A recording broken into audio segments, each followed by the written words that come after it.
welcome to the Lyme Regis Fossil Festival's first virtual event. My name is Kieran Satchell and I'm an ambassador for the Jurassic Coast Trust.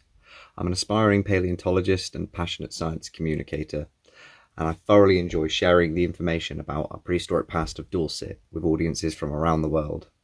I do this in the form of talks at various locations and even on my social media pages online as well. Paleontology has always been a passion of mine ever since I was a young boy, and being an ambassador for the Jurassic Coast Trust means I'm able to share that passion and enthusiasm with audiences from all over the world. Now, unfortunately, it's clear that 2020 has been an extremely difficult year for us all. It's provided challenges that we have never been faced before. Unfortunately, of course, we have had to do the Fossil Festival virtually this year, but I do hope this virtual event sheds a little bit of light on what has otherwise become quite a mundane way of living. Now today, I'm going to be talking about the dinosaurs that have been found closest to where we live, here in Dorset. In movies and social media, we're always told about the dinosaurs that have been discovered from all over the world, from North America with tyrannosaurs, all the way to China with the velociraptorids and feathered dinosaurs. But we don't often hear much news about the dinosaurs that have been discovered here in our doorstep in Dorset. So that is why today I'm going to be giving you a talk about the dinosaurs on your doorstep, the dinosaurs that have been found closest to us, our local heritage, and of course, what better place than obviously the home of the word dinosaur, which was coined by our very own Richard Owen from London. So, the first dinosaur that I'm going to be talking to you about today is a personal favourite of mine, which is the Skeletosaurus. Now, the Skeletosaurus was a heavily armoured dinosaur, and it is extremely special, because this one came out of the rocks between Charmouth Beach and Lyme Regis. That's right, you can walk on the very beach in which this dinosaur was first discovered. And it was first discovered back in 1850 by an amateur called James Harrison. Now, the Skeletosaurus bones came out of what's called the geological formation called Black Ven, and that is the name of the particular rock layer on the cliffs where the bones came out of. And that layer is between Charmouth and Lyme Regis there, the Black Ven. Now, the first bones of Skeletosaurus were, of course, as I said, found in 1850 by James Harrison, and were later submitted to Professor Richard Owen in London, the father of the name dinosaur. And he later in 1859 assigned those bones to the name and dinosaur Skeletosaurus, which is where Skeletosaurus was given its name. Most impressively, however, is probably the near-complete skeleton which was found in 2000, and a cast of it can be seen in the Charmouth Heritage Centre, as you can see there. It is an absolutely incredibly complete skeleton with all of the scutes and bony plates all in place as where this dinosaur lay to rest. However, unfortunately, there are no scientific publications of this particular skeleton, because this is just a cast and the original is still in a privately owned collection, as is unfortunately the fate of many incredible dinosaur discoveries. Now, the Skeletosaurus was a dinosaur that probably only reached up to about 4 meters in length. It was not very long in compared to its later relatives, which would eventually come in the later Jurassic period, as the Skeletosaurus is from the early Jurassic. Now, as we can see on this chart of all of the key dinosaur families, it's called a phylogeny tree. We can see the group which Skeletosaurus was part of, and that is called Thyreophoria. It is a Thyreophoran dinosaur. And up here we can see that there, Thyreophoria. And Thyreophoria encompasses all of the heavily armoured dinosaurs, including the Ankylosaurs and the Stegosaurs. And now Skeletosaurus probably would have come down here at the bottom, near where this split happened between obviously the Stegosaurs into the Ankylosaurs. Because obviously the Stegosaurs were from the mid-Jurassic period and came much later after Skeletosaurus, which came from the early Jurassic rocks. Dinosaurs like the Ankylosaurs wouldn't have started to appear until the late Cretaceous, many, many millions of years before. Now, the Skeletosaurus is obviously part of Thyreophoria, and that is part of two completely different dinosaur groups, which is called Ornithischia and Saurischia. Dinosaurs can be separated into two distinctive groups. We have here Saurischian dinosaurs, Saurischia, And there is an example here of a Saurischian dinosaur, Allosaurus, and we have Ornithischian dinosaurs, and we have Stegosaurus here as the example. Now, these two groups can be separated based upon literally the structure of their hip bones. Now, Saurischian dinosaurs are distinctive because the pubis here comes down into a distinctive boot, and then the ischium goes backwards like this, and we have this distinctive V shape. Now, Ornithischian dinosaurs are distinctive because we have the ischium goes backwards distinctively like this. And that is how we distinguish these two groups of dinosaurs. Now, as I said, Skeletosaurus is an Ornithischian dinosaur, which would come at the bottom here. And it is a very close relative of Stegosaurus. As I said, Stegosaurus would have come much later, and Skeletosaurus is an example of an early Ornithischian dinosaur, which would have eventually evolved and given rise to the later Stegosaurus. Now, an interesting fact about these two groups of dinosaurs: Sauriscia literally means lizard-hipped, and Ornithiscia literally means bird-hipped. Now, it is not contrary to what you may think, the bird-hipped dinosaurs which gave rise to modern birds. It is actually the lizard-hipped dinosaurs which gave rise to birds. Dinosaurs like the later Cretaceous dromaeosaurs and velociraptors are the building blocks, the foundations for the very dinosaurs which eventually started to give rise into birds, developing powered flight and not just gliding, giving rise to dinosaurs like the Microraptor and the distinctive Archaeopteryx, which were the missing links between dinosaur and bird. Now, Skeletosaurus is obviously, as I said, a herbivorous dinosaur, and it's even hypothesized that potentially it would have even be able to rear up on its back legs and maybe even reach up high branches to get those foliage that it can't quite reach on its forepaws. Now, the most interesting thing about our Skeletosaurus here is how did it end up being found at Charmouth Beach? And what I'm actually asking here is, what was it doing there? All of the fossils that we find at Charmouth Beach all come from an aquatic ecosystem. All the animals we find there all come from living in the ocean. Now, how did a dinosaur like Skeletosaurus end up at the bottom of the ocean? Well, there are a lot of different theories for this, because obviously, as we know, there are no dinosaurs which predominantly lived in the ocean.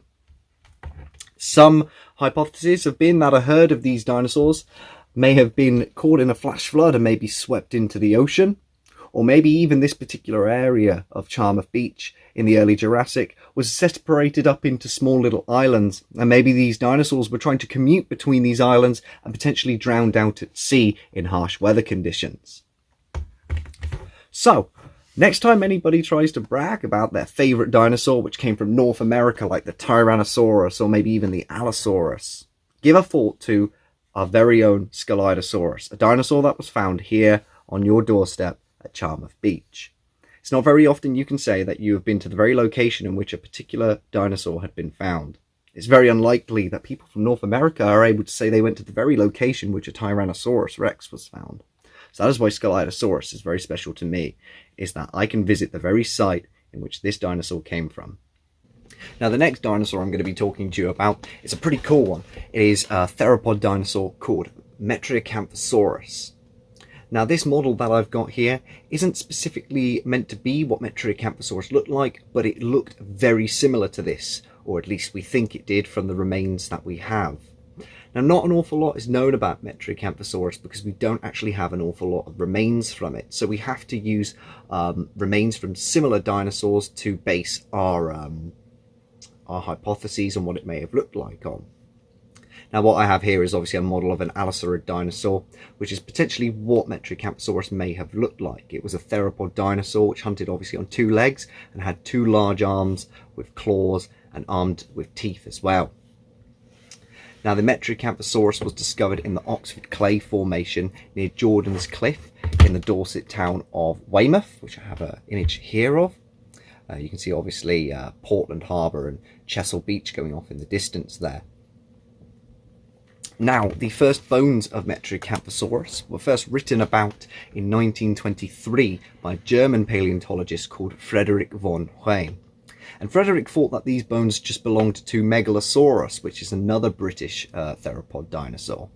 And actually that was a common occurrence around this sort of time, as a lot of theropod bones which were coming out of the rocks of our British Isles were instantly assumed to belong to Megalosaurus. Megalosaurus became what some paleontologists call a waste box taxon. Not much effort was being put into the general analysis and identification of these bones, and thus they were just assigned to Megalosaurus without much of a second thought.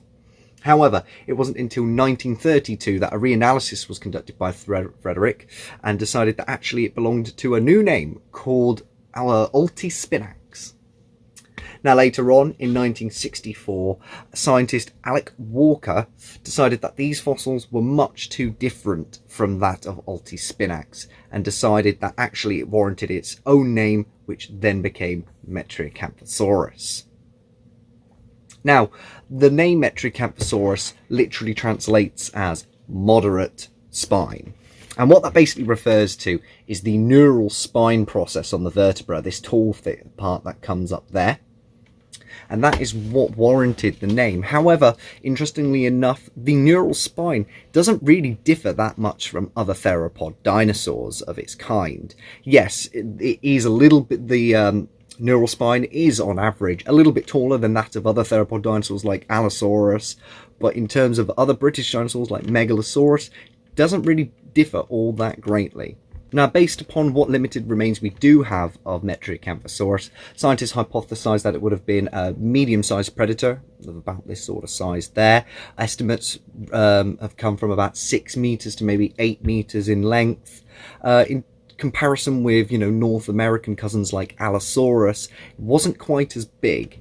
Now again, just emphasizing that we really do not know exactly what Metriocanthosaurus may have looked like. Using similar dinosaurs such as Allosaurids, Megalosaurids, and even Sinraptor is the best way that we can possibly hypothesize on what this dinosaur may have looked like, because the limited remains which we do have are just not enough to be able to create a solid picture on what this dinosaur may have looked like in life.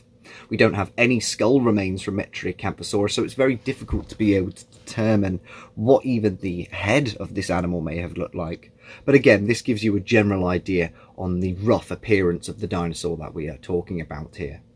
Now, just touching on what I was talking about earlier on when we were discussing Skeletosaurus and talking about phylogeny and those two distinctive groups of dinosaurs, Ornithischia and Saurisschia. Skeletosaurus was an Ornithischian dinosaur, but here we have with Metriocanthosaurus an example of a Saurischian dinosaur, a lizard-hipped dinosaur.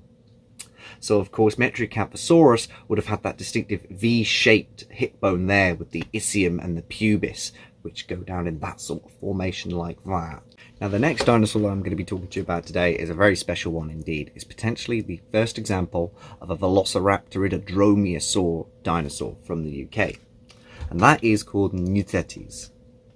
Now, Nutetis would have looked very much like this. This is a model, of course, based on Velociraptor from Mongolia, but it has the distinct appearance which Nutetis probably very much had as well. So as I said, it was a small dromaeosaurid dinosaur, and the first material was discovered by Charles Wilcox, an amateur paleontologist living in Swanage. And he discovered the material near Dorset Bay. Here I have obviously an image there of Dorset Bay in Dorset. And it was the material consisted of a 3-inch left dentary fragment and about 9 teeth as well. And these came from the Feather Quarry near Dorset Bay in the marine deposits. Now specifically, the bones came from what's called the Lulworth Formation, dating to the Middle Eurasian phase of the Cretaceous, which would have been the early Cretaceous period, approximately 143 million years ago.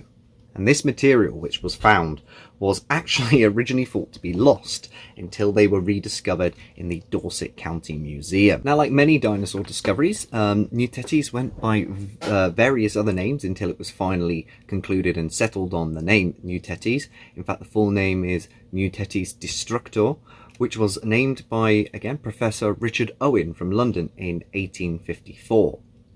And like a lot of dinosaur discoveries, Nutetis went by many different names. There were many different hypotheses as well. Professor Richard Owen even thought that the original material through Nutetis was of a lizard very much like that of a monitor lizard or a Komodo dragon, and thus why the name Nutetis refers to monitor, such as that of the teeth of a monitor, as apparently they share quite strong resemblance.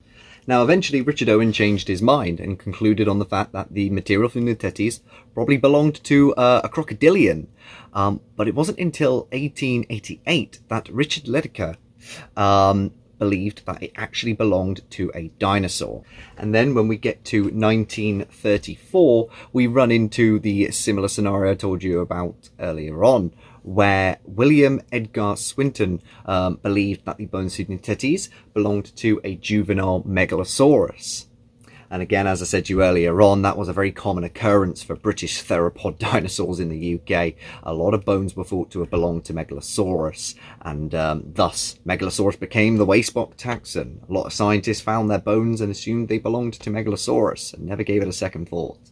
And subsequently, in 1970, scientist Rodney Steele renamed the material Megalosaurus destructor instead. However, it wasn't finally in 2002 where paleontologist Angela Milner finally concluded that the material for Megalosaurus destructor actually belonged to, very likely, a dromaeosaurid dinosaur like that of Velociraptor, and thus concluded on the name Nutetis destructor. So here we have another rendition of what a paleo artist believes that the Nutetis may have actually looked like. Extremely similar to the Velociraptor of Mongolia, feathered, with obviously distinctive bird-like features there.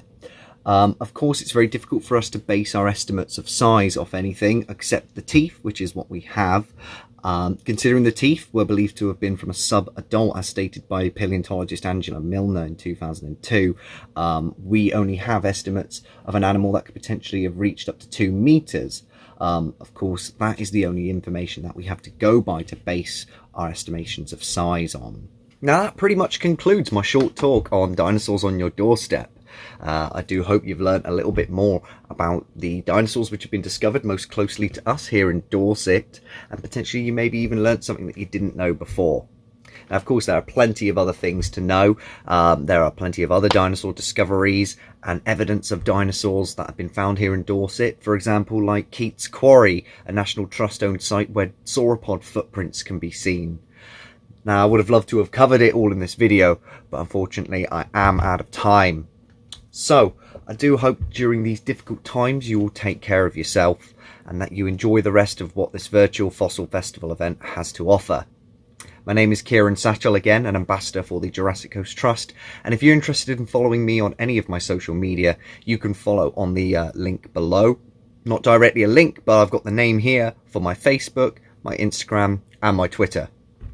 Take care, everybody, and enjoy the fossil festival.